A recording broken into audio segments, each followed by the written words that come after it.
Good evening, my name is Tristan Smith. I'm Secretary of the London Federation of Green Parties, and I'm chairing this debate this evening between two candidates for the position of Chair of the Green Party Executive. On my left, Jane Forbes from Haringey Green Party, and on my right, Rayan Mirza from Hackney Green Party.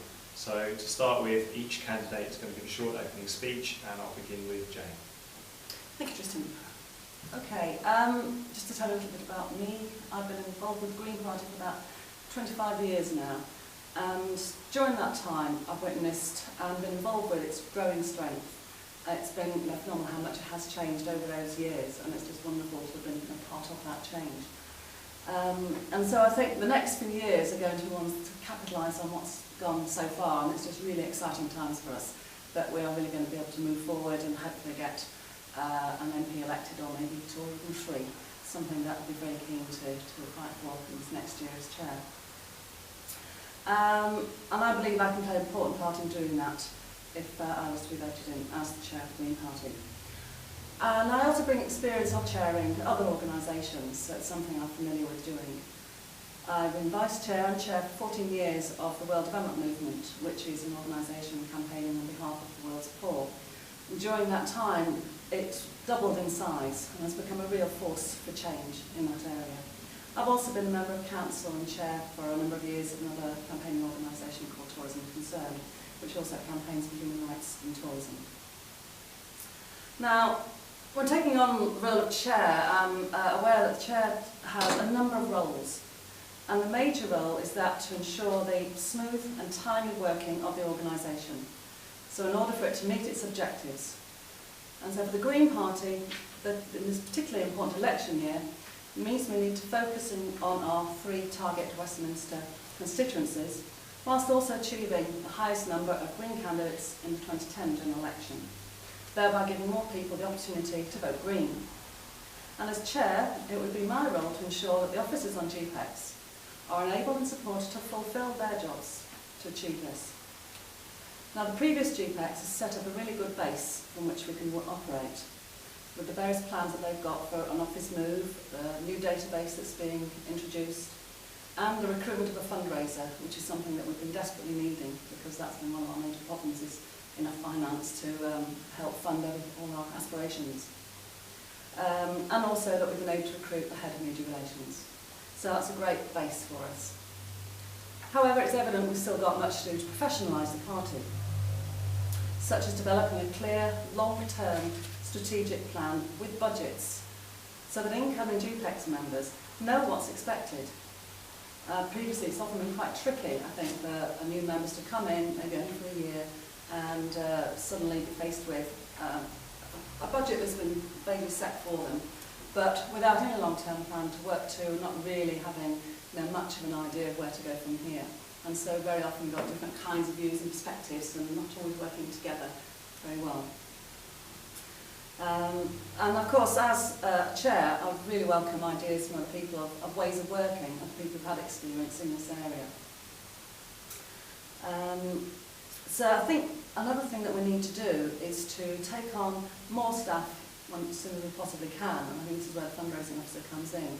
Because one of the major problems on GPEX is that it's very arduous. It's long hours, a lot of energy, just a lot of different things involved. It's so very difficult for many people to actually stand for GPEX, because it means you've got to have the time and the money to be able to support yourself while doing this voluntary job.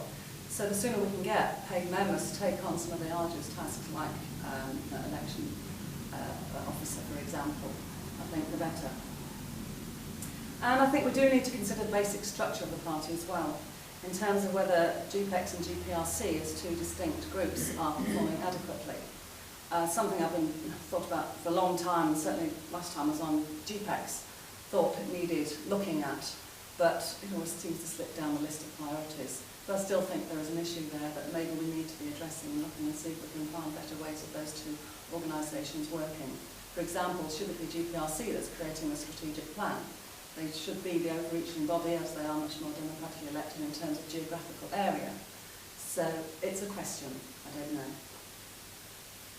So I think GPRC then should take on that more strategic leadership role, and GPEX should be there to carry out the decisions that are made by the party. And of course the party is not only GPRC but also conference and members. And so the plan that should be provided will include the budgets, the use of resources, and what we should then be able to achieve. Now, a number of areas I know have been causing problems, and these could be resolved in the shorter term. In particular, to improve communications between GPEX and members. For example, I would wish to set up a GPEX news page on the Green Party website.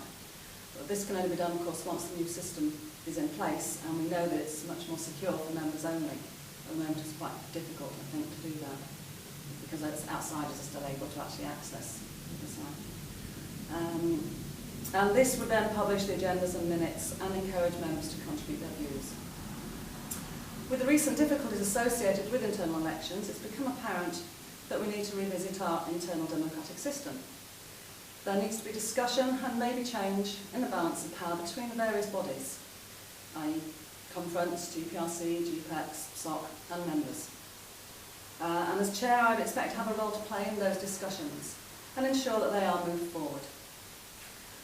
So the chair needs to ensure a clarity of vision and strategy, and that everyone plays their part in contributing to meeting the strategy. All areas of the plan need to be fully discussed and agreed, and details need to be attended to. So it's vital that the funding is sufficient and systems are strong and fully understood by all. So while the chair cannot introduce change in the party, that's the role of conference, they can work to make the party more open, and they can contribute to encouraging a culture of commitment to working to achieve good election results.